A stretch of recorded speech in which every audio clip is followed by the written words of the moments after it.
I have felt like the last 2 or 3 weeks, I'm like, I just need something to happen to start talking about. Last week we had Haynes King announcement. Right. We obviously had the Michael Clemens news. We had some news coming in.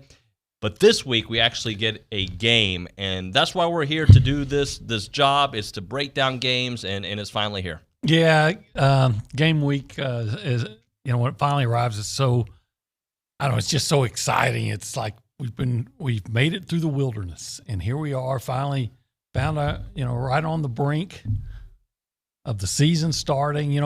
The reason we get excited about recruiting is because you think about the players playing, right? And so everything that happens in around college football with it all leads up. It's all about trying to win on Saturday. And when you finally get to game week and football season's upon us, it's just the best time of year for me. It is the best time of year, and literally we're going to be there. So help me understand how this works. So Saturday, the game's at 7, right? 7 o'clock. You're going to get there at what time?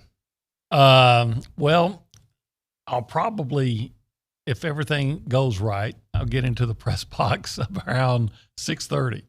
6:30, okay. Maybe later. Okay. Because we're doing the pregame show. That's right.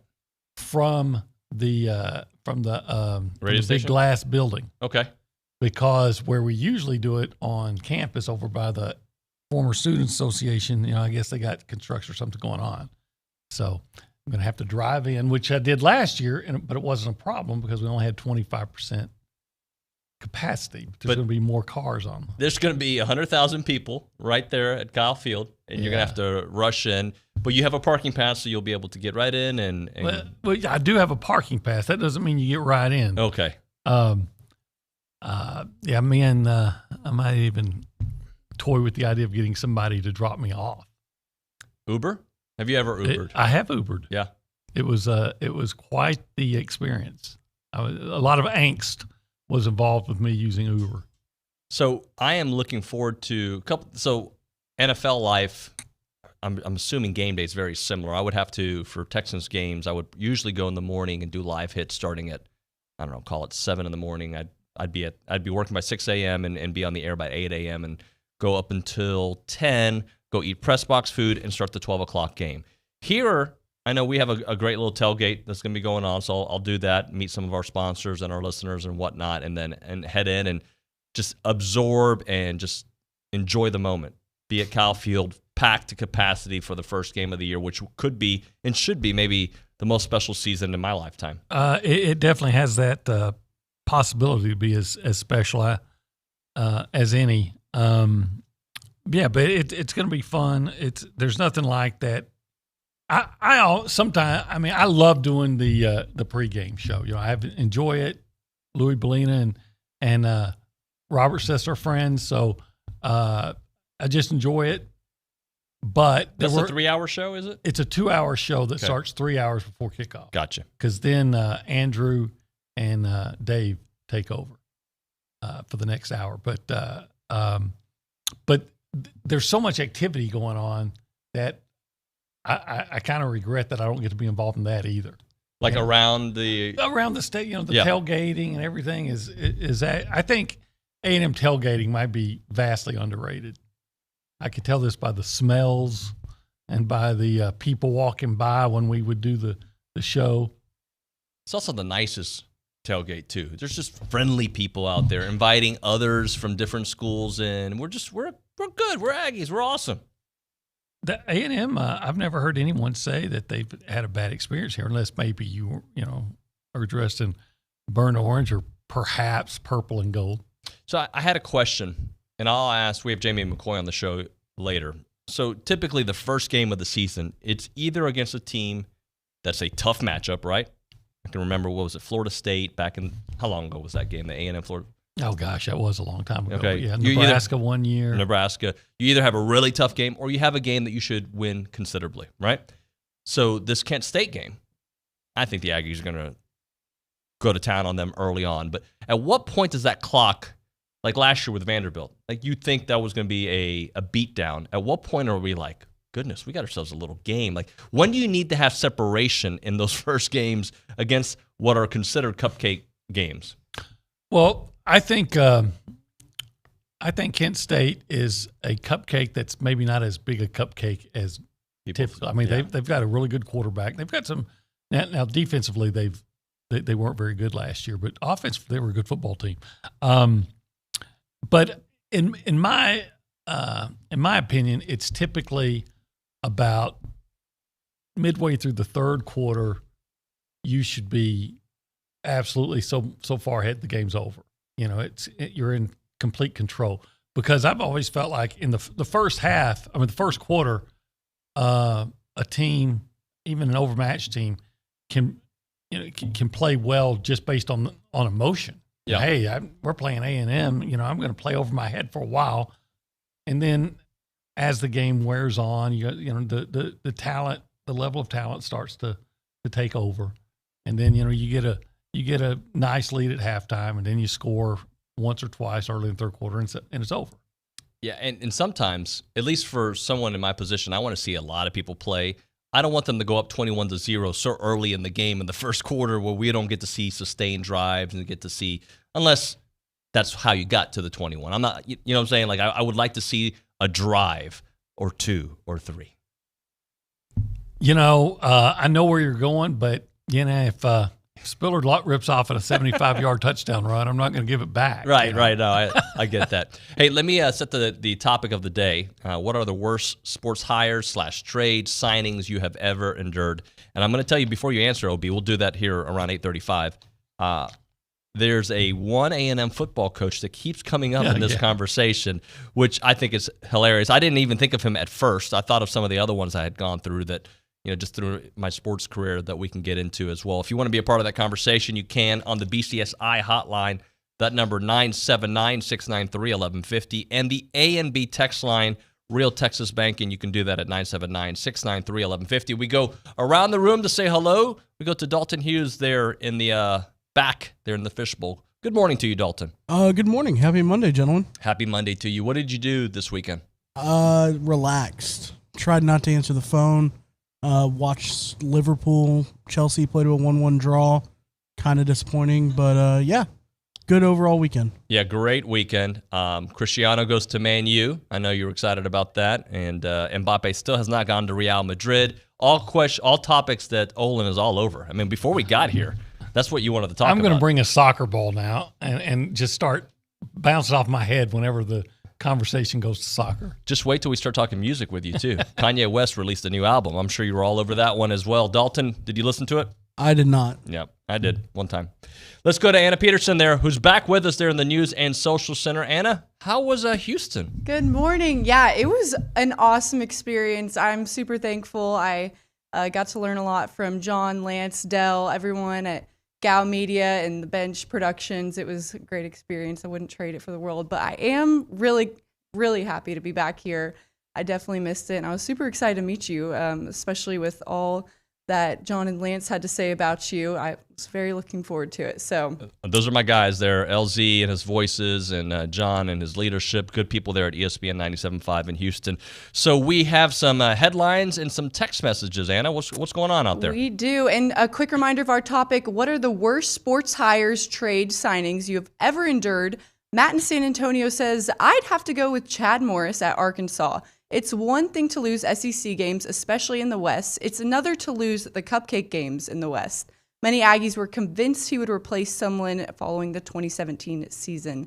And David in Temple says, well, I didn't endure it, but probably the worst trade in American sports history was the Red Sox trading Babe Ruth to the New York Yankees after the 1919 season. Ruth helped transform the Yankees into numerous World Series titles and ensure a winning legacy that follows the club today. And the Red Sox sold him for $100,000 paid in installments. And more news with A&M Athletics. The A&M volleyball team was edged by Hawaii in 3 sets Sunday night to wrap up their play at the Hawaiian Airlines. So bummer there, but the Aggies did great nonetheless. Thank you, Anna. Appreciate that. Chad Morris was a name I remember always hearing, like when he was the coordinator. He was the hot coordinator. A&M may get him at some point. He was everywhere. And there's a lot of names out there, even right now. That's where my topic kind of came from. I think I saw Peter Burns talking about movies that were, supposed to be great that weren't. And somebody brought up Suicide Squad, which I'm sure you're all over. But I saw it. Did you like it? I thought it was okay. I didn't like it. I mean, it was like The movie. I didn't demand my money back or anything like that. I thought about it. But Scott Frost is where this kind of the genesis of this came from. Chad Morris in that same vein. Did you watch the Nebraska? Oh, Illinois of course. Game? Disastrous. Loved every minute of it. Yeah, did you? Yeah, I've never been a Nebraska fan. The people of Nebraska just seem to irritate me. Anna Rosa. Yeah, I don't appreciate that. She's a big I'm Nebraska. giving you death I thought stares the right people now. up there are really nice, but I don't like Nebraska. And so, yeah, I reveled in it. Yeah, I did not watch the game, but I was getting updates, and goodness gracious, I heard Brett Bielema was a little emotional with that victory. I think his family was in attendance for Illinois, and Scott I Frost. thought they just told him he couldn't have seconds. That's a little mean. little mean. Did but you see him? I heard he. I mean, he was he a ate big. himself. He, yeah. Oh my gosh, he's Yeah. like on the Mangino diet. Do you think he's a good coach though? I think he's a good Big Ten coach. Okay. I think what he wants to do is not conducive to winning at a lot of places, but in the Big Ten, you know what? And I don't think he's a smart coach. I think I think when you're going to recruit Texas, the last thing you want to do is insult the high school coaches in Texas by saying their style of football is not good football. I mean, you know, what are you doing? You're not gonna get your recruits that way. Right. There's no doubt So about that. he's failed miserably at Arkansas. Hey, I do want to say this. I was listening to a fan on a college football show, I forget, and he brought up an interesting point in this world of college football where everything has gone to the air raid, right? He was saying Nebraska should go back to what they were always about, which is smash mouth football, get back to what they used to do back in the day. And initially when I heard, I was like, football's changing. But you know what? When you're in Nebraska, how hard is it to recruit, if you're not one of the top teams in the country like they used to be, to recruit some of these amazing athletes to go to Nebraska and play this air-out offense when you have so many different programs to do that? Why not maximize at another position and go back to what you used to be and see if that works in the Big Ten and works in just college football in general? Well, where are you going to recruit your quarterback from? That's the thing, not Texas. Because, I mean, who runs that triple option style anymore? Maybe not triple option, but more of a smash mouth. I say triple option. They really, but their style of option football, you got to have a quarterback that runs that, and that's hard to find now. I'm sure you could take a wide receiver and put him there and spend a whole year teaching him to pitch it. And I think the thinking though is to go. You don't have to do what everybody else is doing to win. And, you know, do you remember when Hawaii became a big deal with June Jones? And, you know, there's just change it up a little bit. Now that has become more what we see in college football. But just go back to a different don't follow everybody else. Go to what your strengths are and what is in Middle America that you can recruit. So maybe they should hire Ken Niumatalolo, or however he says it. Yes. Maybe. Niumatalolo. Yeah, thank you. Or Paul Johnson. You know, maybe they need, you know, those who was at Georgia Tech, who ran the ball all the time when he had Demarius Thomas and Calvin Johnson as his wide receivers. But I understand what you're saying. I'm just, but it would be hard to find a quarterback that runs it the way they do. But yeah, if you become the only team doing that, and so it does make sense in a certain way when almost everybody now is playing football with 5 defensive backs. And they're looking to put more speed on the field so they can cover, you know, the one-on-one matchups and the spread and everything. So if you're the one team that comes out just trying to mash everybody, then do I have the defensive personnel to match up against that? Correct. Yeah, I think that's just an interesting way of looking at how Nebraska, one of the top programs in my lifetime, has fallen so far down. We can talk a little bit more about that. And also, we have a new 12th man to get into. It is TexAgs Radio, presented by David Gardner's Jewelers, here in the Rollo Insurance Studio. Find out the latest contests, promotions, and events for 1150 AM and 93.7 FM. Log on to thezone1150.com. If you have a debit card, you're used to spending money. But what if your card actually ended up earning you money? That's not exactly normal, but that's what you can get at A&B. It's called Kasasa Cashback Checking. Don't mind the weird name. What you need to know is that it's a free account with cash rewards. Use your debit card for everyday purchases, and we'll pay you cash back every month. If that doesn't sound like normal banking, well, guess what? We're not a normal bank. So contact A&B today and ask for Kasasa or visit ANB.com. Equal housing lender, member FDIC. Hey, it's David Nuño. Texas is known for football, barbecue, and hot summer temperatures. And typically, the hotter the weather, the higher your electricity bill. But with some help from Energy Ogre, a Texas technology company, you can lower your bill by up to 40%. In fact, we signed up 2 years ago, and they saved my family 35%. Energy Ogre will find you the cheapest electricity plan in your area. Manage all future contracts, saving you time and money. Go to EnergyOgre.com and enter code HOWDY for a free month of service. That's EnergyOgre.com to start saving today. Bryan Broadcasting is your home for high school football. Bryan High, A&M Consolidated, Rudder, and College Station High play on the Bryan Broadcasting family of stations.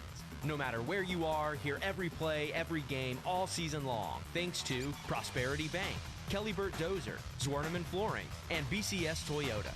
To find out when and where to hear your favorite team, go to brazosfootball.com. At Social Security, we are always thinking of ways to save you time and make things easier. That's why we created My Social Security. Opening a My Social Security account gives you secure access to your personal record and interactive tools tailored for you. You can see if you are eligible to receive benefits, view spousal benefit estimates, and compare retirement benefit estimates at different ages or dates when you want to start receiving benefits. Already receiving benefits? Use your account to change your address, set up or change direct deposit, get a proof of income letter, and more. In most states, you can also request a replacement Social Security card. Save time. Go online. Open a My Social Security account at ssa.gov/myaccount. Social Security. Securing today and tomorrow. Produced at U.S. taxpayer expense. You can hear Astros baseball on the Zone, 1150 AM and 93.7 FM, plus Gospel 97.3 FM. Astros baseball on Bryan Broadcasting is brought to you by Kelly Burt Dozer. Listen in as the Astros contend for the AL West title. Listen in as the Astros battle for the best record in the American League. Listen in as the Astros contend for another World Series title. Astros baseball on the Zone and Gospel 97.3 FM is brought to you by Kelly Burt Dozer and in part by First Financial Bank. Started out in sports. What was your first love, and also what were you best at growing up?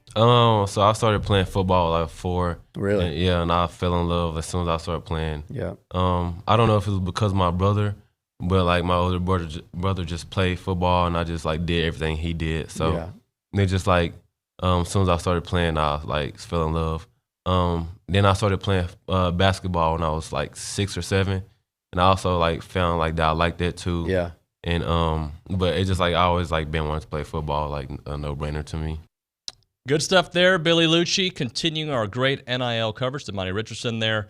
Billy will be with us here in the 10 o'clock hour, as he always is on Mondays. But again, TexAgs bringing it to you, just great coverage, and Billy's ability to connect with these athletes makes for wonderful interviews. We're now getting an opportunity to get to know these guys in a different kind of way, as opposed to being at a podium, very stuffy environment. He's getting these one-on-one interviews, and we're really getting to learn and meet these players. I think he's doing a wonderful job with it. Yeah, in some ways it's a throwback to the way it used to be. Yeah. So in some ways it is like it used to be. It is. It is. Only in the interview sense. Yeah, no, but we're getting... You just put my brain in a pretzel. It ain't like it used to be, but in some ways it is like it used to be. But it is. But you're exactly right, though, because there was a time where, by the way, it's TexAgs Radio presented by David Gardner's Jewelers here in the Rollo Insurance Studio. There was a time where we were able to connect with athletes. In college, not as much as I think the pros, but I've told this before. In the Texans locker room, the Astros locker room, the Mavericks locker room, I would go in there, and you can sit and talk to people for – those days are gone now. If you get in the locker room, you're there for 20 minutes, and like the guys are hiding. It's real quick. The ability to have these one-on-ones aren't really there anymore. It's true. And in college sports, it used to be you would we've talked about this before. You would request a guy, and they'd bring him in, and you might be the only guy talking to him, and get to really a chance to get to know him. It's hard to get to know somebody when you're standing in a gaggle for 10 to 15 minutes. So, people think, well, who cares if you get to know them? But you want to get to know them so we can share that with the readers and viewers. I believe when you have a relationship with somebody, no matter how small it may be, it is easier to connect with them. What we do here on a video and audio level, for us to be able to talk about moments. Some of my best interviews have been some of the conversations I've had in those environments, which weren't shared on air, but connecting with a player for content for later on. Yeah.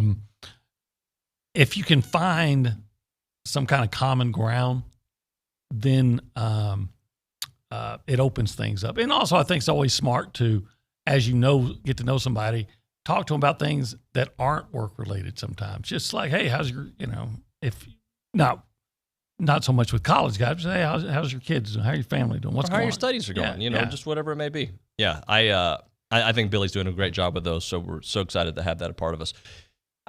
Connor Wegman, I'm getting really excited. Did you watch that? I saw the highlights. Goodness gracious. I videoed it because I went to Brent Zerneman's birthday party and went back home and watched it. And I was like, holy moly, this kid, I knew he was supposed to be good, but he put on a show. The only thing, you come away thinking, well, how good of a team was the opponent?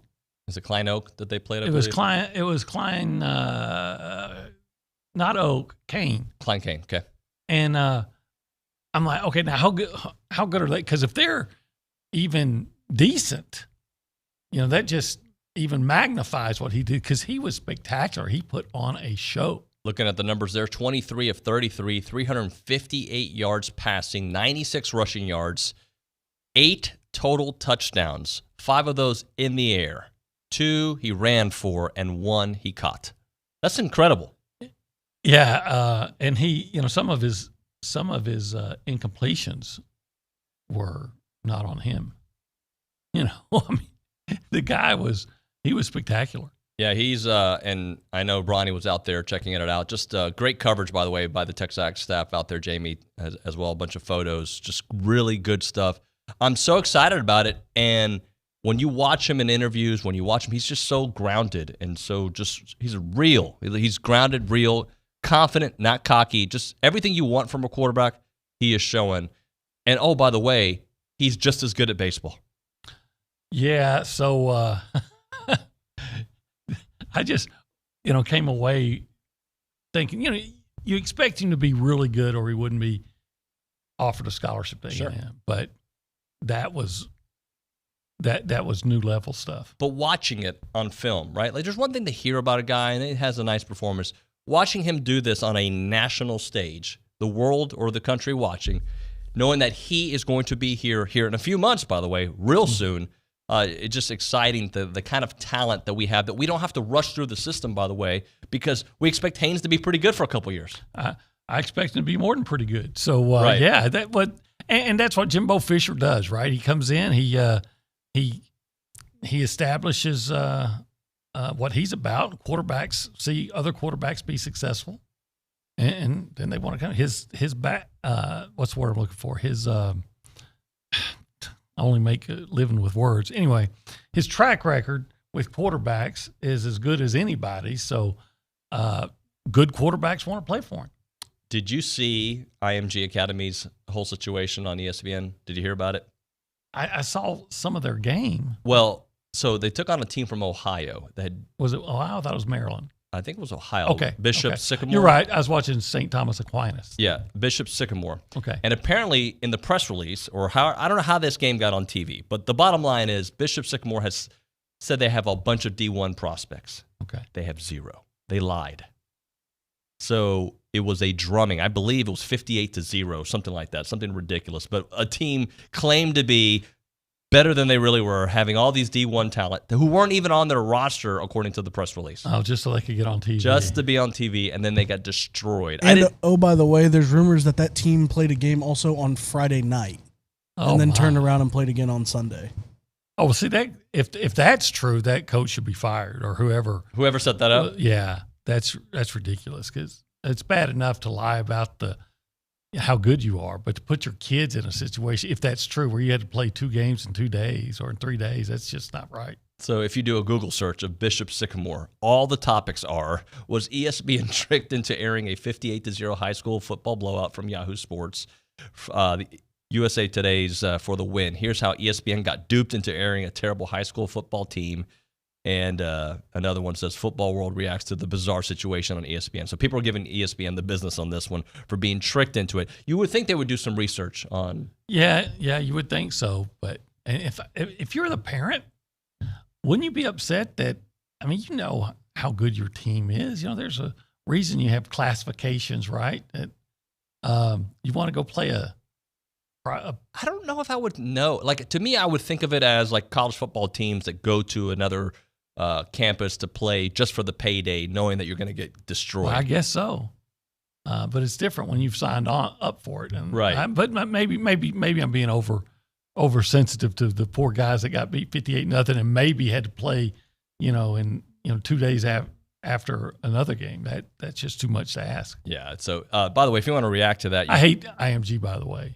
I don't like that concept of I don't schools either. that. What frustrates me, even like Kellen Mond, here's a guy. Why does IMG want you? Because the coaches you had at your original high school are developing you so well?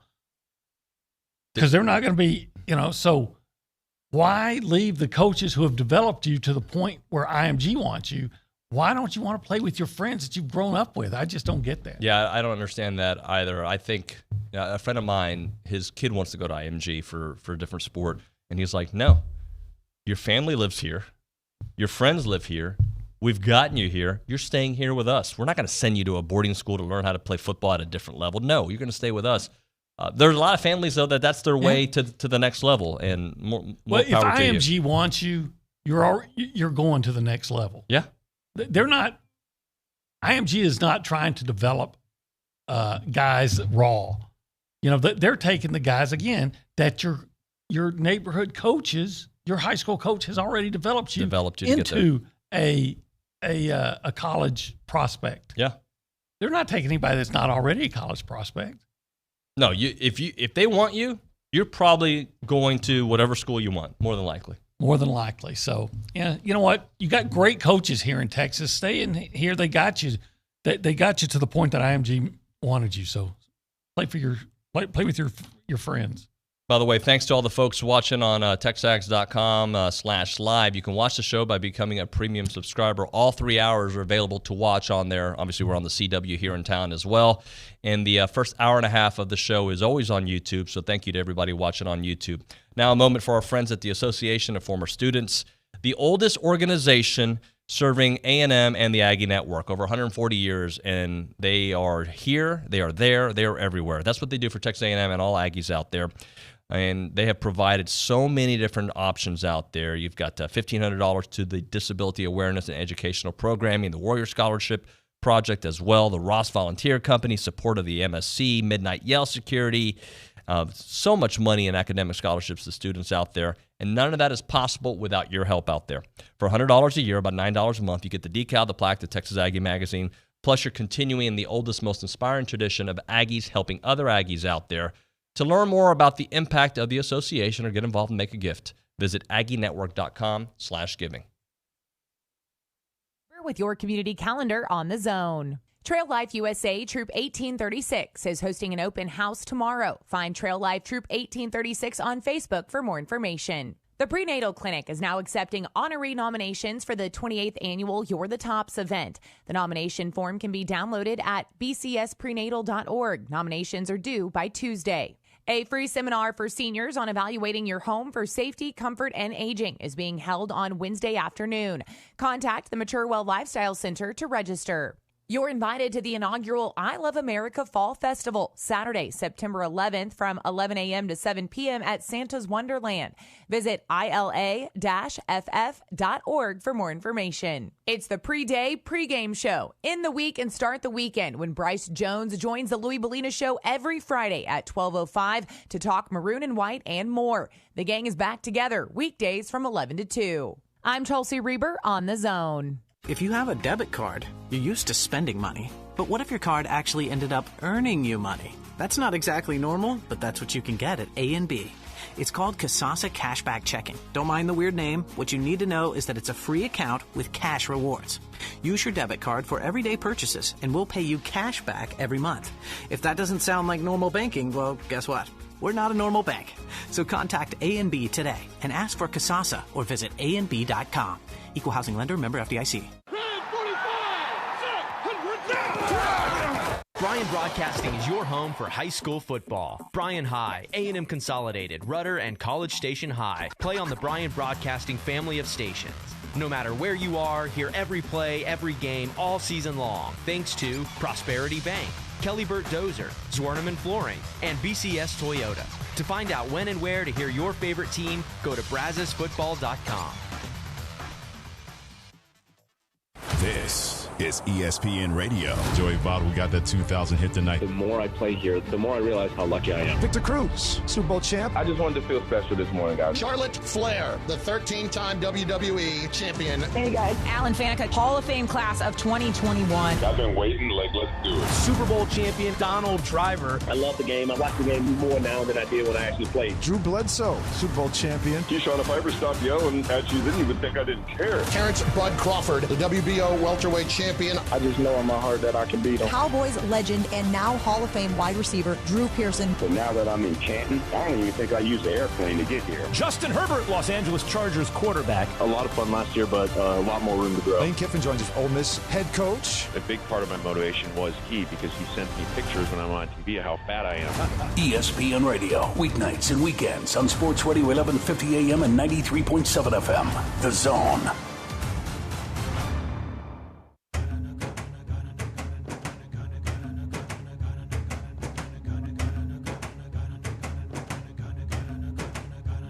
Welcome back. TexAgs Radio, presented by David Garner's Jewelers, here in the Rollo Insurance Studio. They're the official provider of TexAgs Radio. The difference is real. Rollo Insurance, an independent insurance company built around educating you on exactly what you're paying for, doing the shopping for you so that you can accomplish all of your insurance goals. Met with Jackson Rollo just last week, and goodness gracious, he is saving us some money. He can do that for you as well. Headquarters is on Highway 6 right here in College Station. Call 888-44-ROLLO or go to rolloinsurance.com.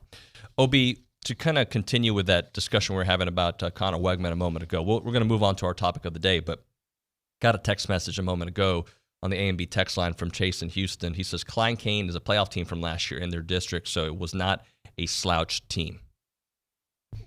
Well, and I hope that's the case. Of course, if you were good last year, doesn't necessarily mean you're going to be good this year. No, but it at least when weast talking about pedigree of teams, typically a solid program. It's not a team lying to get on ESPN. Okay. Yeah. They at least come with a little bit of a reputation out there. So I asked this question, and there's a lot of Aggie angles we can take on this. So we'll open it up to the calls on the BCSI hotline, 979-693-1150. But what are the worst sports hires, trades, signings you have ever endured? So, it doesn't have to be your team. That's how I was thinking about it. But it's funny, like, whenever I wrote the post on the message boards, somebody started bringing it up. Obviously, Fran came up right away. So did Melvin Watkins. Oh, my. Yeah, I don't know how you beat that one. I was at that press conference when they announced him as the savior of A&M basketball. I remember being there, thinking it was going to be great. Didn't work out the way I thought it was going to be. Yeah, and I remember Gary Blair's predecessor. What was her name? Peggy something. And I don't know what A&M was thinking. She struggled to speak in public, and I'm not being facetious. I mean, it was you'd be in a post-game press conference and it was uncomfortable. And the team was horrific. Right. So I can't think of what her name was, but oh man, that was a bad hire. So and we can do others. I'll give you a couple of mine. Okay. I had just left the Dallas Mavericks. I worked there for 3 seasons, and they decided not to re-sign Steve Nash because he had a bad back and he was getting exposed by Mike Bibby in the playoffs. And they decided to go with Eric Dampier. Oh my! It worked out for It worked out for him in Phoenix. Worked out great. His back was not. Dampier was a big guy, wasn't he? Big guy, yes. They wanted to use that money. That money, right? And they ended up bringing in Jason Terry. So honestly, that move wasn't horrific because they did end up winning an NBA title several years later, but they did with a core that was still around from those moves. That being said, Steve Nash probably stays in Dallas, isn't a Hall of Famer, goes to Phoenix, becomes a Hall of Famer. Eric Dampier never lives up to the kind of big man he was supposed to be. That was one that I was actually in the offices during those times and remember thinking, hey, yeah, this move makes sense. And it didn't make sense at all. Obviously, Steve Nash had back-to-back MVP-type seasons.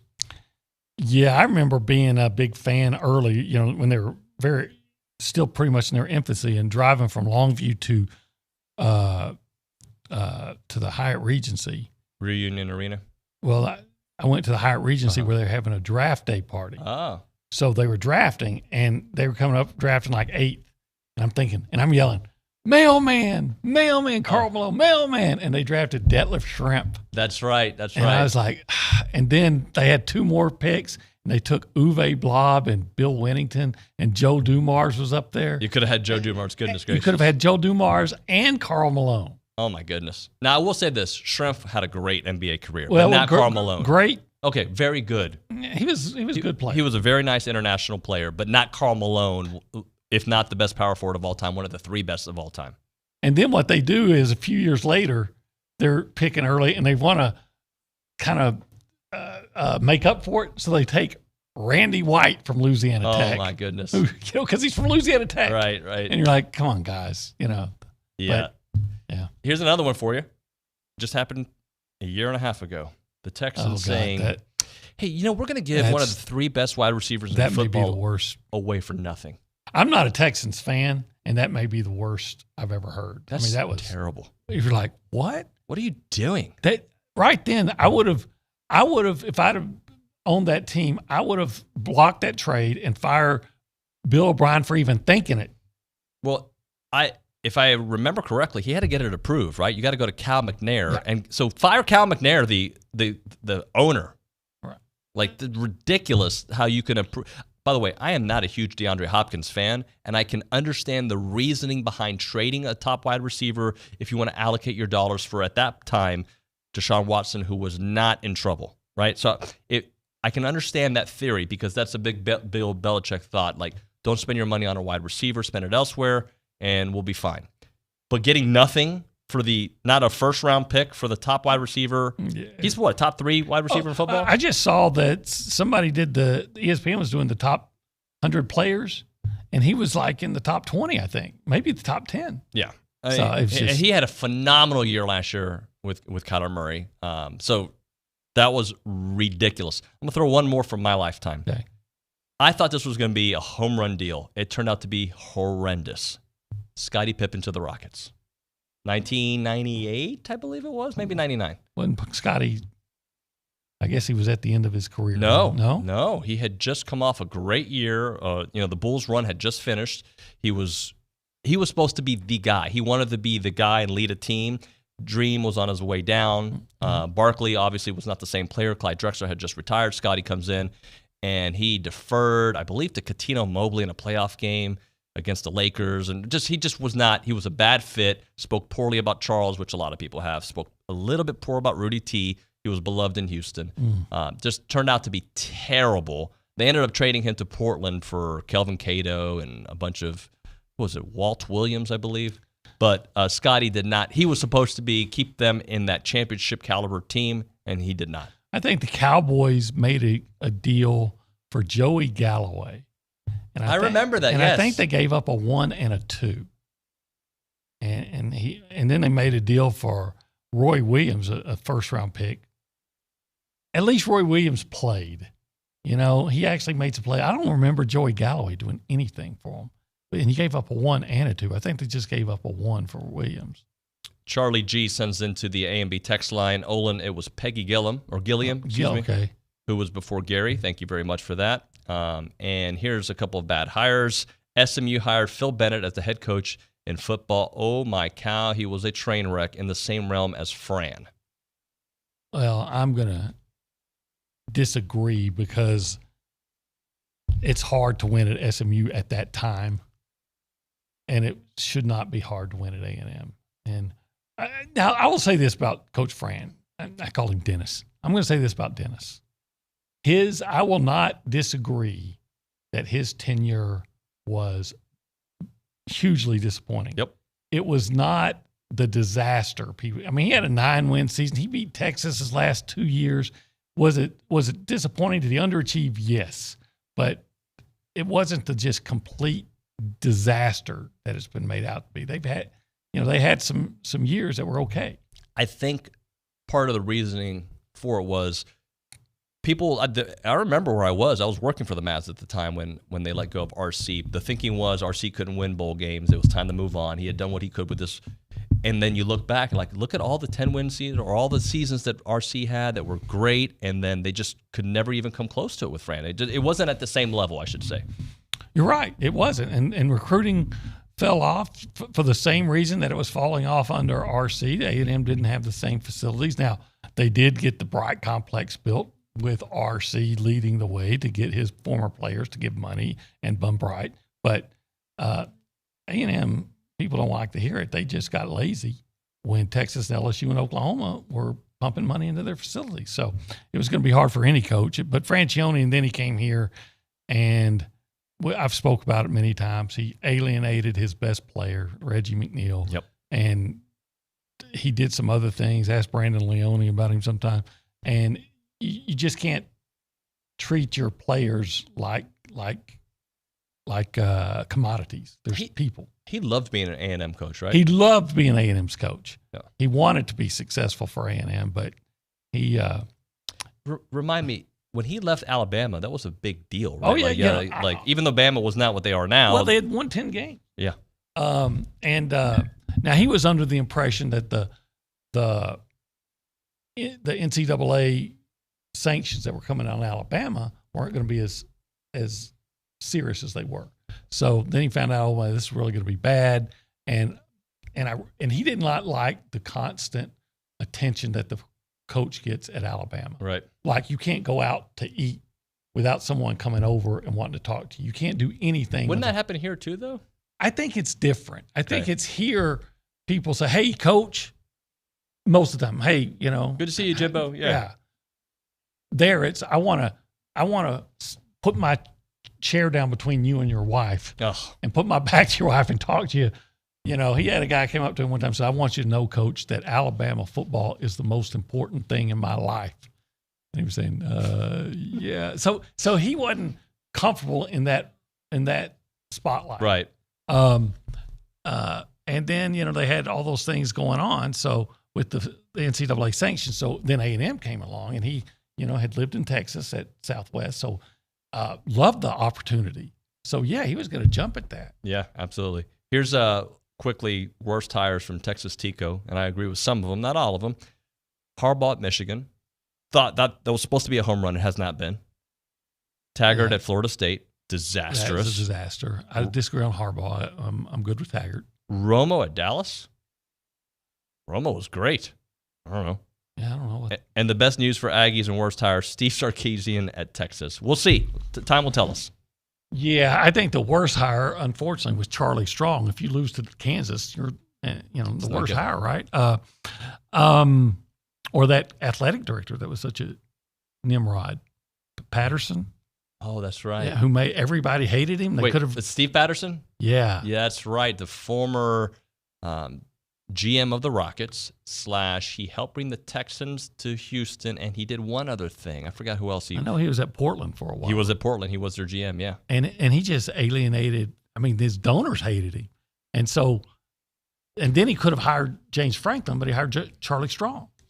And he fired Rick Barnes. Someone's going to remind me on this one. I believe Steve Patterson is the one who tried to trade Hakeem Olajuwon in 1993 to the Pacers. Wow. I believe he's the one. Somebody will remind me. But yeah, That was an atrocious one. For hires, I'm a Cowboys fan. When Jones hired Dave Campo as head coach, that was mind-boggling, and they went 5-11. And then on the good end was, if you're a Niners fan, you probably lament when they traded Charles Haley to the Cowboys. That's right.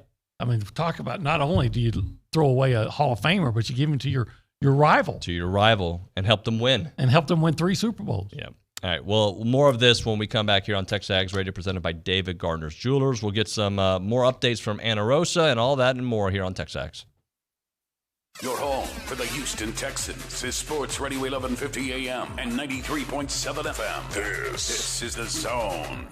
We think it's time for a laugh. Brian Broadcasting and the Nikki Peterson Talent Network present Good Clean Fun, a comedy night with Carrie Pomeroli. So you guys, yes, I am a member of the Mommy Mafia. I have 2 kids. I have a 4-year-old and a good one. Hollywood's favorite clean comedian is live in College Station, Friday, September 3rd at 7 p.m. at Skybreak Church. I was in the Zumba class, and there's this teacher, right? And she's all cute and sassy, and she's like, shake what your mama gave you. I'm in the back are going, my mama gave me sciatica and allergies.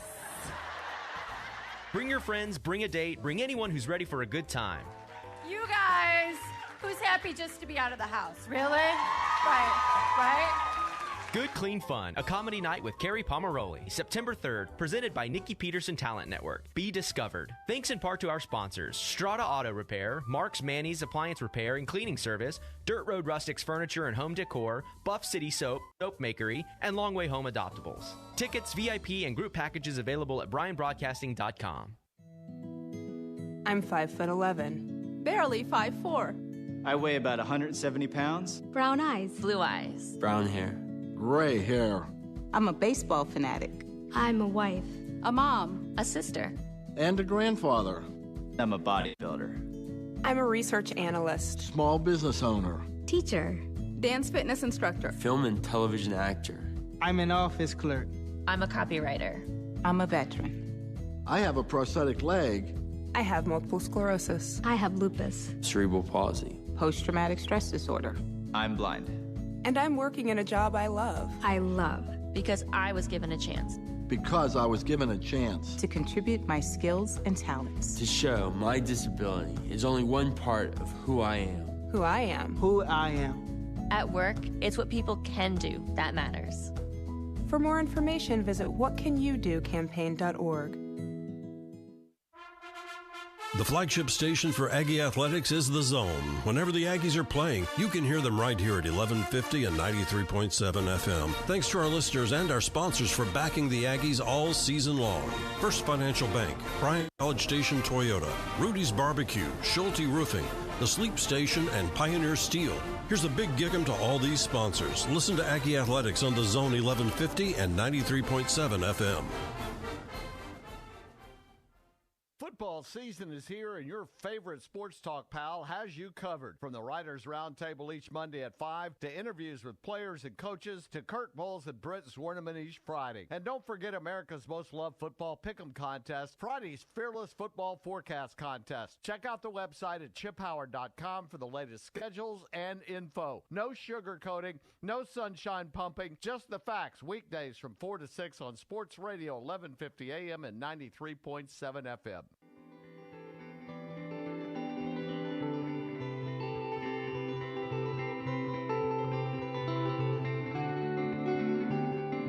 TexAgs Radio, presented by David Gardner's Jewelers, 911 University Drive East in College Station. They've got Rolexes, they got the David Yurman collection, signature cable bracelet to add to her stack. Go shop them online at davidgardnersjewelers.com. We are here in the Rollo Insurance Studio, and we're finishing the first hour of the Go Hour with our buddy Olin Buchanan, OB. We're going to, do we get to sit by each other at the games? Do they put us by each other? Yes. Cool. They do. Well, good. We can have a little talk show here in the press box. Are you one of those that is, are you a talkative press box guy or kind of quiet? I comment on certain plays, but for the most part, I'm quiet. I once scolded Gabe for talking too much or talking too loud. Too loud. He got too emotional. About a game one time, and I said, "Hey, shut up. Right. He knows, and he apologized and got back into. I think in this role, too, like working for TexAgs, I could see why your emotions would get the best of you because we are a fan site and we are fans of Texas A&M, along with, wearing the journalism hat. I can separate the two in a press box setting, but I get it. I get emotional. I can't remember the game, but I know he was just really into it and getting frustrated. I'm like, you're distracting me. Right. I'm trying to keep up with what's going on. Gabe. Let's go to the News and Social Center. Anna Rosa Peterson with us. Hey, Anna. Hi, and a quick reminder of our topic. What are the worst sports hires, trades, and signings you've ever endured? CJ in Houston says, number one has got to be Fran. And Travis in Abilene echoes that. He says, I'd have to say Fran was a giant flop from what was expected. All the head-scratching calls, lack of sideline emotion, and just an overall poor fit for A&M when you look at what we have in a coach right now. We have finally recovered from the depths of mediocrity that Fran plunged us into, and Jimbo and Elko have restored our reputation into the college football landscape. Jim in Sulphur Springs says the Texas Rangers traded Sammy Sosa and Wilson Alvarez to the White Sox for Harold Baines. Baines hit everywhere he played except Texas. Yep. That's right. I loved Harold Baines. Yeah. And I actually went to a game with the Rangers where he actually hit one of his few home runs. Oh, is that right? Yeah, but yeah. Helped Oakland win the 89 World Series. Why do teams make trades just to make trades? Like, whoever would have thought, I think I have to win this year, even though if I keep this guy, I might win for years. I never get it. Some of the John Smoltz was traded once. You're trying to be the smartest guy in the room, and it doesn't always work out. Have some patience. Just chill out a little bit. I don't know. Obi, thank you very much, sir. 9 o'clock hour, Dave Wilson of ESPN joining us. Jamie McCoy joining us as well, the former Aggie great. Ross Bjork in studio at 10 o'clock. Of course, Billy Liucci's with us. Peter Burns at 10:35. All that and more. It is TexAgs Radio, presented by David Gardner's Jewelers. You can hear the Paul Feinbaum Show weekdays 2 to 4 here on the Zone.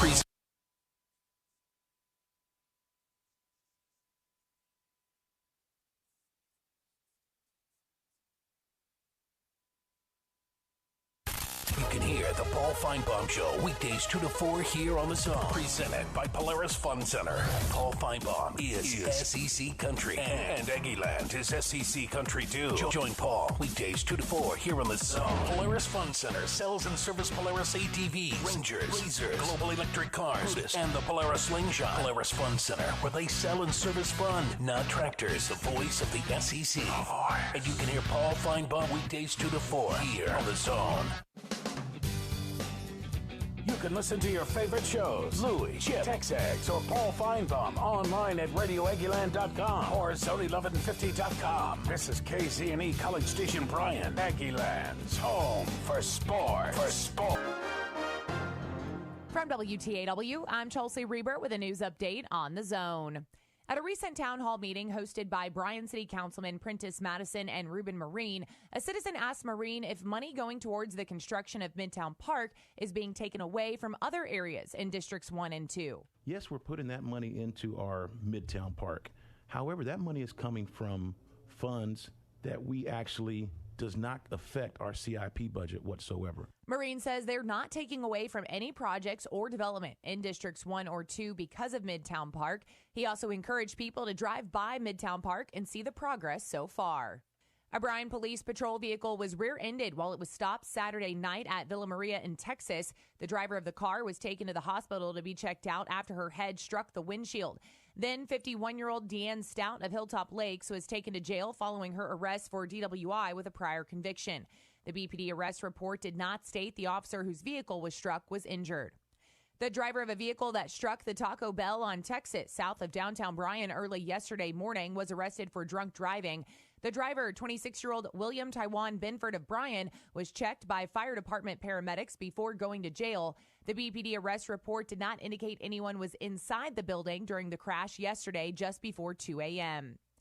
Last week's Texas A&M Board of Regents meeting began with Chairman Tim Leach welcoming Oklahoma and Texas to the SEC. The chancellor would have me say things like welcoming our little brother to the SEC, or why did it take you so long to get here, that kind of thing. I don't think I'm going to make those kind of comments. It's a little bit on the tacky side. Leach continued by saying the official message from the Board of Regents is welcome to the SEC and God bless the great state of Texas. For more news, go online to WTAW.com. I'm Chelsea Reber on The Zone. Hello, St. Joseph Eagles fans. Listen to St. Joseph Eagles football throughout the season on KEDC 88.5 FM. St. Joseph Eagles football is brought to you this season by these local businesses: Jason Bainski Realtor, Lone Star Roof Systems, Law Office of Jeff Paradowski, Kraus Paint and Body, Wings and More, Blinn College, and Serve Pro of the Brazos Valley. Listen to St. Joseph Eagles football on KEDC 88.5 FM. Special thanks to all of our St. Joseph Eagle football sponsors. Start your sports day with Keyshawn, J. Will, and Zubin. Powered by WC Tractor. Weekday mornings 5 to 8 on 1150 AM and 93.7 FM. Or just tell your smart speaker to play Zone 1150. WC Tractor is your local award-winning Kubota and New Holland dealer. Call them with your questions at 1-888-8-TRACTOR. That's 1-888-8-TRACTOR. Check them out online at WCTractor.com. Rise and shine weekday mornings 5 to 8 with Keyshawn, J. Will, and Zubin from ESPN Radio. Powered by WC Tractor here on The Zone. Good morning, sports fans. I'm Zach Taylor with your Aggie Sports Minute on The Zone. This Sports Minute is brought to you by Hilco Metal Roofing and Supply. Call 936-825-0500 or click HilcoSupply.com. It's game week for Fighting Texas Aggie football. The Maroon and White are gearing up to take on Kent State in the season opener this Saturday at Kyle Field. Coach Jimbo Fisher says fans can expect to see a balanced offense this year. We're going to try to throw it, we're going to run it, and we're going to be all the things necessary. And you got to give guys an opportunity to find out who you are. And then you got to hope those things that you saw in camp can carry over when those lights on the scoreboard come on and they put people in the stands. Of course, the Aggies will be led on offense by sophomore quarterback Haynes King, who was named the starter last week. They'll also have a new 12th man on the field. Junior deep snapper Connor Choate has been designated with the allotted number.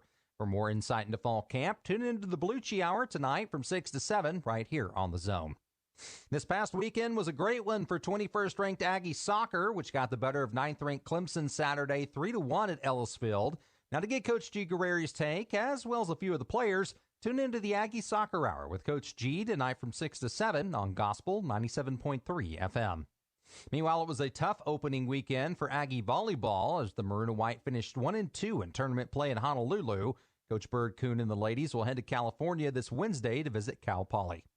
And that's been your Aggie Sports Minute, brought to you by Hilco Metal Roofing and Supply. On The Zone, I'm Zach Taylor. The best is yet to come in College Station. Chase Lane is in for a touchdown! Yes! Head coach Jimbo Fisher and the Aggies are ready to rise to the top of the SEC. Swing to Anias, he's in the end zone, a 6-yard reception. Join us Saturday. The Kent State Golden Flashes visit College Station. Our coverage begins at 6 on your home for Aggies football. Listen to Aggie football on 1150 AM and 93.7 FM. Online at RadioAggieland.com or tell your smart speaker to play Zone 1150.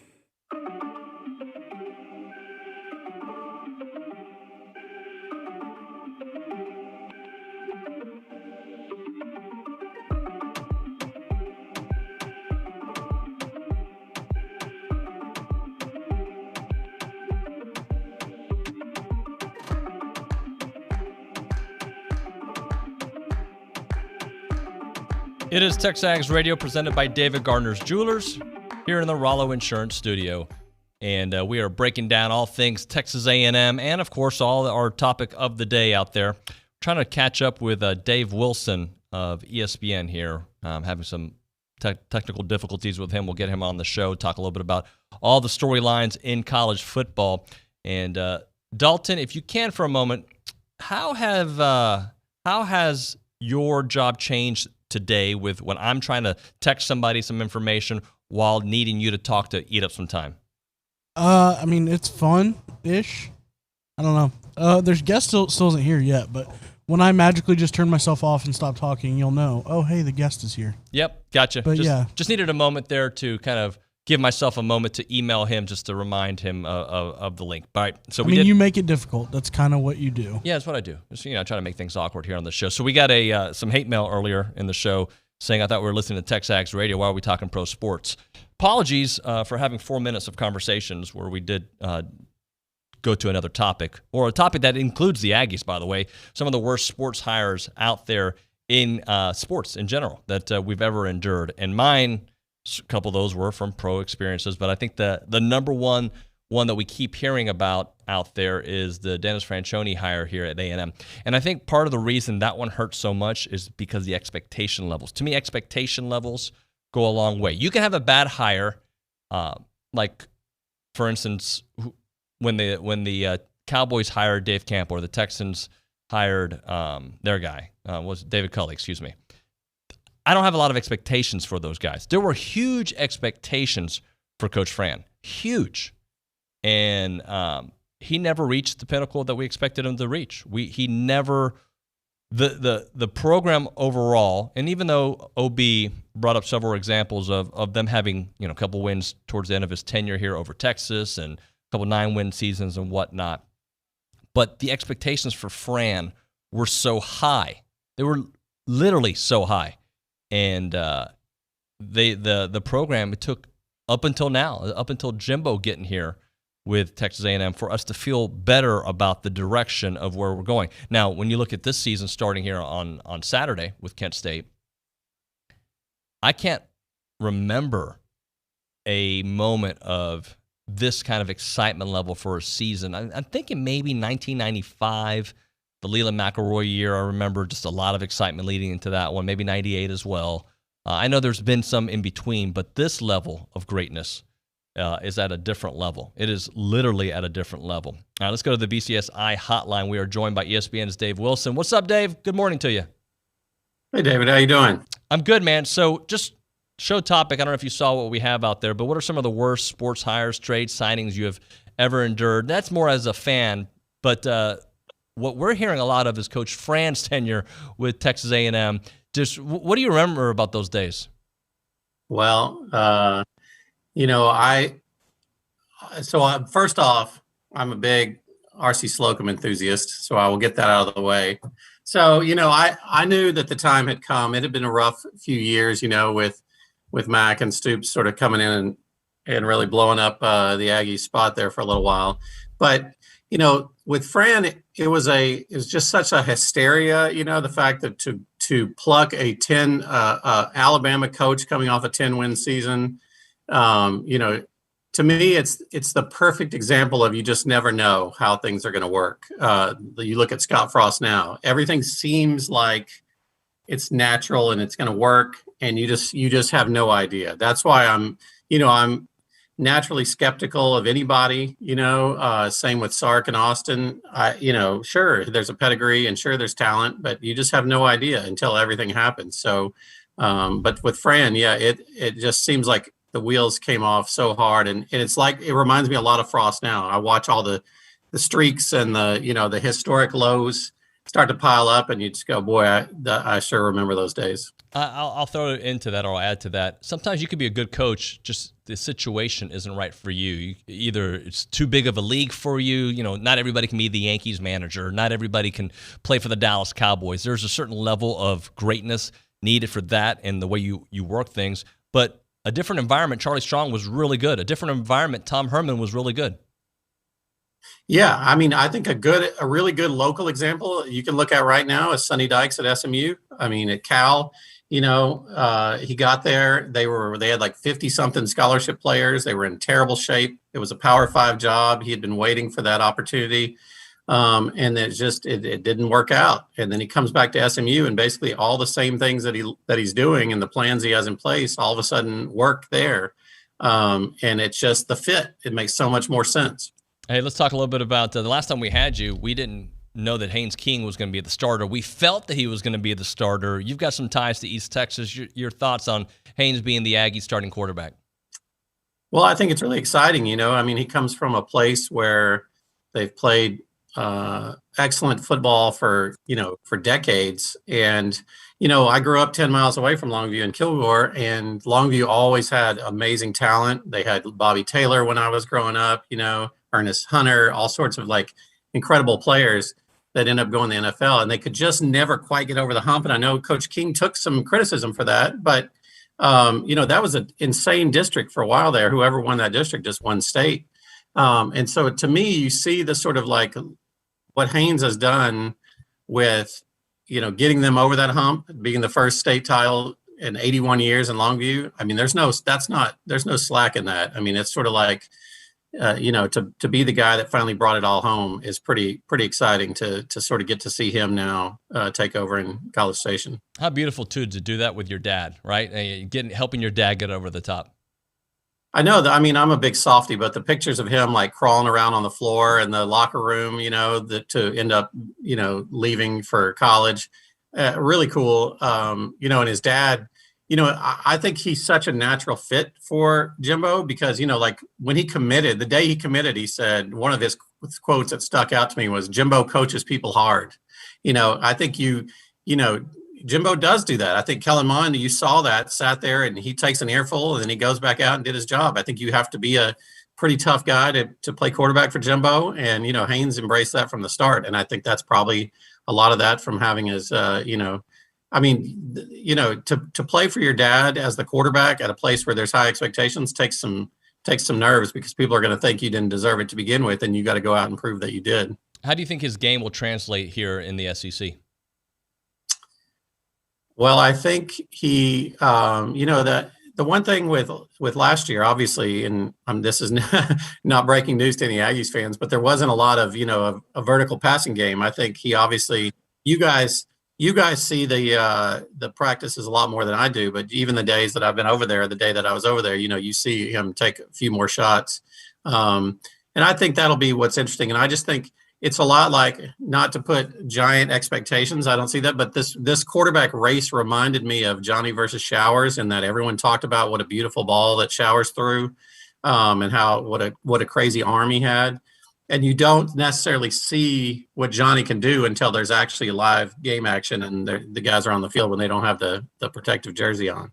So I'll be interested to see once he plays, but I do think the athleticism and the deep game he brings will be a new dynamic for them. Wonderful point there, Dave Wilson, ESPN on the BCSI hotline. So what's the biggest thing you want to see from the Aggies this weekend, taking on an inferior opponent, if you will, against Kent State? Yeah, I mean, I think you want to see them pick up where they left off in terms of just pounding the ball on people and running the ball. I mean, that run game last year, I wrote a story late in the season about how it was the first time since they entered the SEC that they were in the top two in both rushing yards per game and on rushing yards allowed per game. And the fact that Jimbo had built these two lines into an SEC caliber line, I think you want to see that. You want to see these new starters on the offensive line establish dominance, and then I want to see, I do want to see those receivers and how they work with Haynes and what the passing game looks like for sure. Dave, you think this defense can be as good as last year or close to it? I do. I mean, you look, that's what I was going over the depth chart last night, and just, it's the one thing you have to be most optimistic about in College Station is on the offensive and defensive lines, you're just loaded with big bodies on the depth chart, 3 deep at every position, it looks like. So, and it's guys that were very high recruits. So I think I think this defense for sure, the line is going to give people problems. We know the secondary is going to be good. I'm sure you guys are used to it seeing him, but I was stunned when I saw Leon and how huge he looks when we were down there on the sideline. So I think I'm really eager to see this defense. Obviously, everyone knows the linebackers are, going to be a key. But I think they have every right to be as good as they were last year, if not better. Dave, let's go around college football there. You excited about this De'Aaron King and Bryce Young matchup, Miami versus Alabama? Absolutely. I mean, I think Bill O'Brien taking over as offensive coordinator, I know that name gives a lot of, PTSD for Texans fans down there, but I think you have no idea what they're going to look like. Obviously, Saban has pushed them more in this wide open direction. And so, O'Brien can maybe adapt to that more than they adapt to him.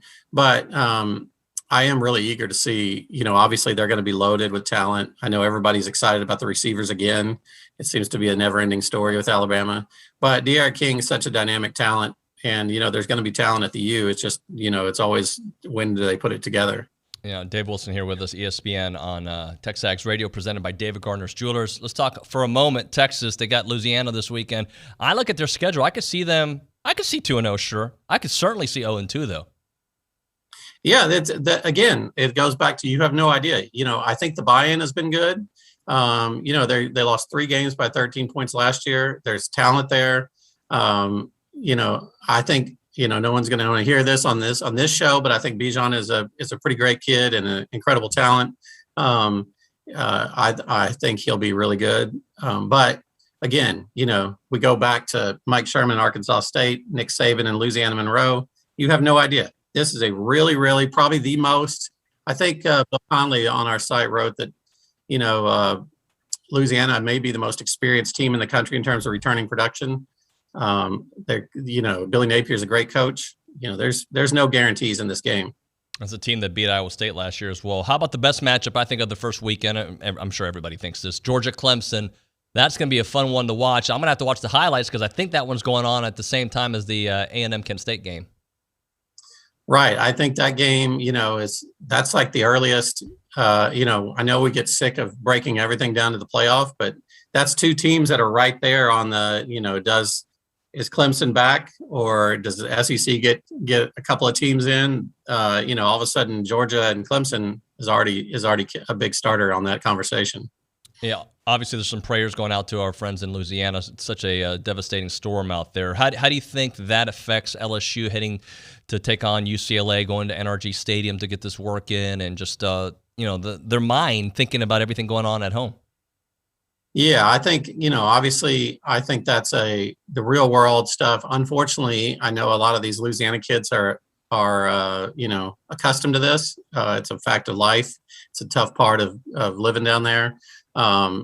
And I think that they'll be, this will be almost a respite for them to be able to just play football right now and not worry about that. So hopefully they'll be able to do that. Oklahoma's scheduled to play at Tulane this weekend, and I can't see a scenario where that's going to work out. So there's a lot going. It's just one of my favorite places in the world.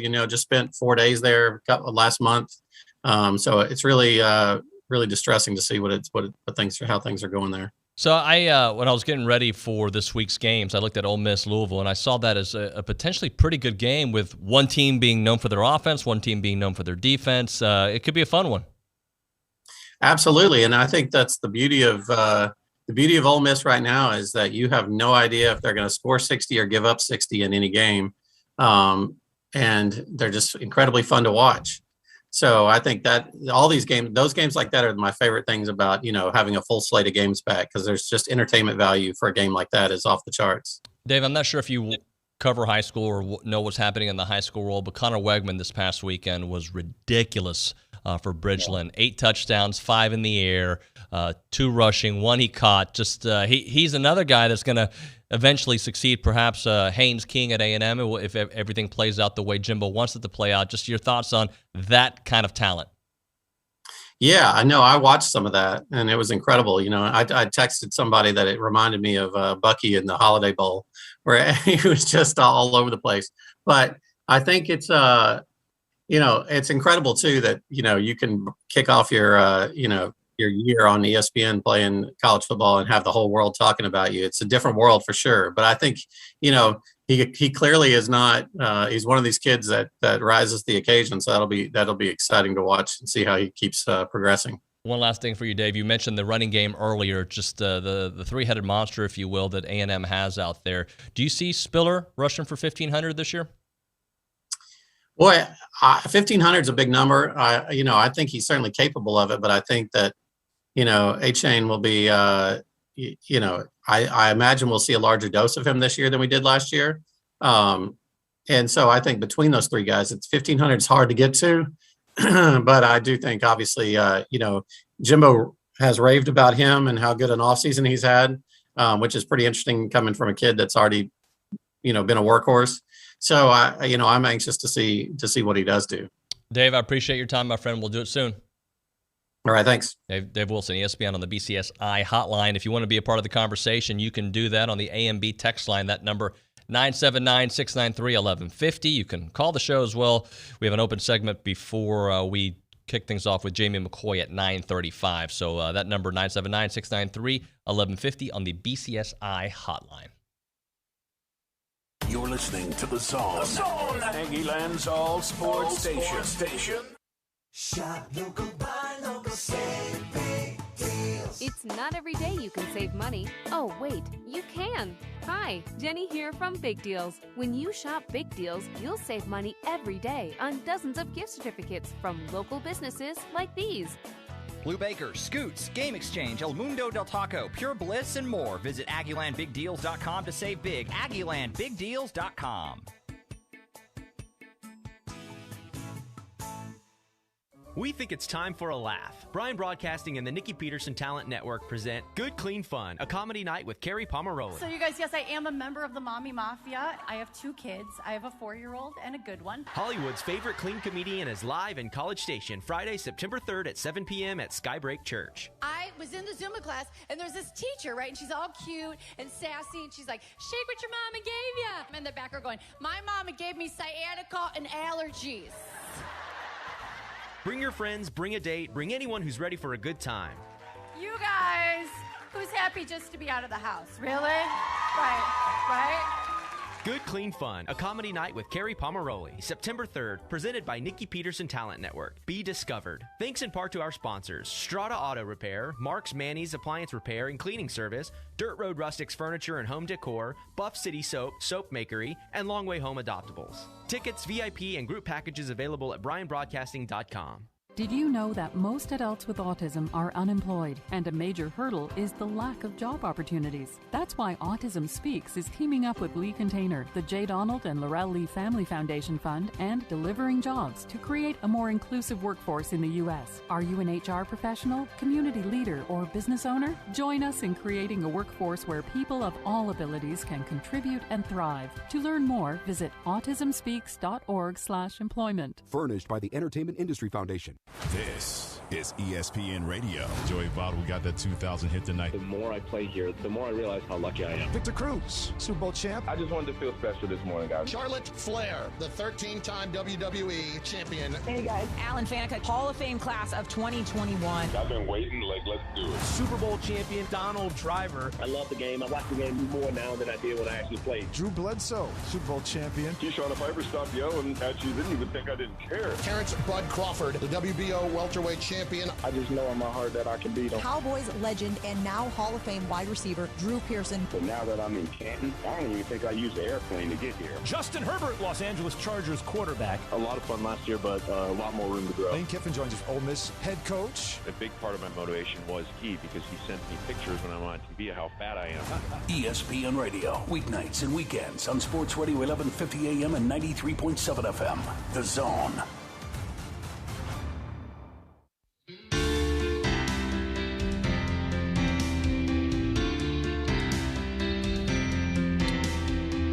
It is TexAgs Radio, presented by David Gardner's Jewelers here in the Rollo Insurance Studio. Our thanks to Dave Wilson, who joined the show earlier. Good stuff from him from ESPN, and just so much to talk about as we get ready for the first game here on Saturday. Kent State coming up. We'll be breaking them down as well a little bit throughout the week, and as we get closer and closer to kickoff, hopefully I can meet a bunch of you guys there at Kyle Field, or maybe at the TexAgs tailgate party, wherever it may be. I'd love to say hello and connect with all of you. Programming note, we're going to have Jamie McCoy with us at 9:35, Richard Zane around Aggieland at 9:50. A&M AD, Russ Bjork, going to be in studio for part of the 10 o'clock hour. Looking forward to having him here at 10:05. Peter Burns with us. And, of course, Liucci will be with us the entire 10 o'clock hour. And we want to hear a little bit of sound from Damani Richardson. Billy, again, expanding our NIL coverage, getting these one-on-ones with these players. And he spoke with Billy on the tight end situation at A&M and Jalen Watermeyer being such a beast to cover. Yeah, how difficult is he to cover, and why is it? I think I know why. I want to hear what you say because you're the guy doing it. I guess like the main thing, just like sometimes you like have him covered, but like just trying to get around him and get the ball out around that big body. Mm-hmm. That's what makes it hard. Mm-hmm. Just like trying to like play through his hands, like he'll box you up. Yeah. And then sometimes he's like a little like fast. So like I like one play I watched on film, he's like a receiver right there. Yeah. But like it's just like he's fast also, and like just trying to get around like his big body makes it hard. An NFL body built like an offensive, not built like an offensive lineman, but a huge guy, right? Like he's definitely bigger than what you would expect from a wide receiver, but he can play like a wide receiver. Huge body, great hands. He's just going to be a beast at the next level, and he's going to have a heck of a season this year for the Aggies as they continue to march through what could be the most special season we've had in our lifetime. We're going back to the News and Social Center with Anna Rosa Peterson. Anna, what's cooking? All right. And Ray in South Texas, just want to acknowledge I appreciate your kind words and warm welcome back. I'm so happy to be here.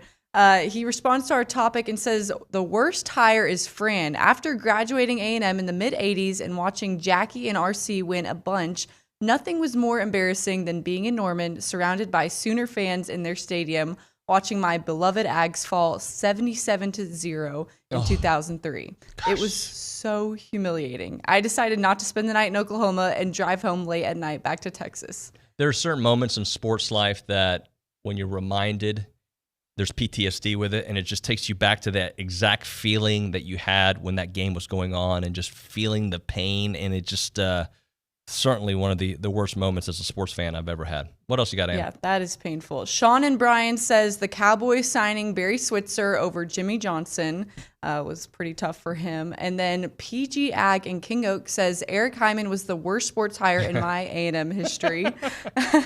He says, I mean, how often does an AD lobby against their own team for a regional?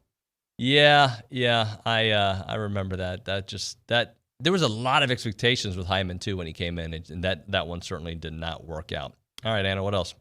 Chase in Houston says, hell, one of the worst firings it seems like in modern college football is Mark Mangino at Kansas. The man literally had Kansas in the hunt of a national championship in the last week of the season in 2007 and won an Orange Bowl at Kansas. Yeah, think about that. Mangino, that was such, I mean, when you think of Kansas football, it is a joke over the years, a joke, and he brought them so close to the promised land. Obviously, there were some other external issues there of why he was let go, but just sad moments for Kansas, and that one little blip on the radar where you thought you were going to be good, and it all went to waste. All right, we got time for one more, Anna. All right, and Sean and Brian says the Raiders signing Antonio Brown. Yeah, that did not work out too well for.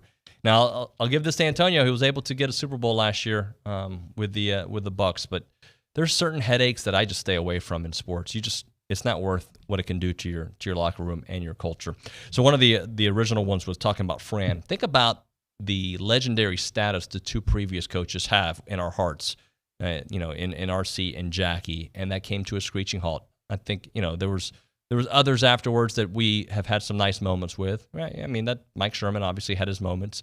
That hire at that time did scratch your head a little bit, but he had some great moments and obviously was able to recruit some incredible talent out there. And Summy was at at least in the beginning, the right person at that time, entering the SEC. His bravado, his swag, if you will, with what A&M needed those first couple years didn't end up being great. Somebody had brought up earlier, Summy being hired at Arizona obviously did not work out as expected, and it did not. But Summy for a limited time was incredible for Texas A&M. Just what they needed those first couple years, and his partnership with Johnny, and just great stuff there. All right, when we come back here on TexAgs Radio, Jamie McCoy going to give us his thoughts as we get closer to A&M versus Kent State on Saturday evening. All that and more on TexAgs Radio, presented by David Gardner's Jewelers. I'm Chelsea Reber with your community calendar on the Zone. Trail Life USA Troop 1836 is hosting an open house tomorrow. Find Trail Life Troop 1836 on Facebook for more information. The Prenatal Clinic is now accepting honoree nominations for the 28th annual You're the Tops event. The nomination form can be downloaded at bcsprenatal.org. Nominations are due by Tuesday. A free seminar for seniors on evaluating your home for safety, comfort, and aging is being held on Wednesday afternoon. Contact the Mature Well Lifestyle Center to register. You're invited to the inaugural I Love America Fall Festival, Saturday, September 11th from 11 a.m. to 7 p.m. at Santa's Wonderland. Visit ILA-FF.org for more information. It's the pre-day, pre-game show. End the week and start the weekend when Bryce Jones joins the Louis Bellina Show every Friday at 12:05 to talk maroon and white and more. The gang is back together weekdays from 11 to 2. I'm Chelsea Reber on The Zone. When your diesel truck or construction equipment needs DEF, WPI has the best price in town. Only $8.50 for 2.5 gallons. Regardless of your machine's make or model, WPI can help. From custom hydraulic hoses, O-rings to teeth, buckets and blades. Any part, filter, fluid, battery, or lighting is at your local WPI. Visit Jesse James at WPI's new location in Bryan, Highway 21 east at Marina Road, or click WPI.com. First Financial is proud to be the title sponsor for the 2021 Chamber of Commerce Lobster Fest and Golf Classic, the Chamber's largest and most popular fundraiser of the year. Howdy, I'm Cal McNeil with First Financial, and come be a part of the two-day fundraising event. Enjoy lobster and steak dinner September 19th at the Bresda Center, and then tee off Monday, September 20th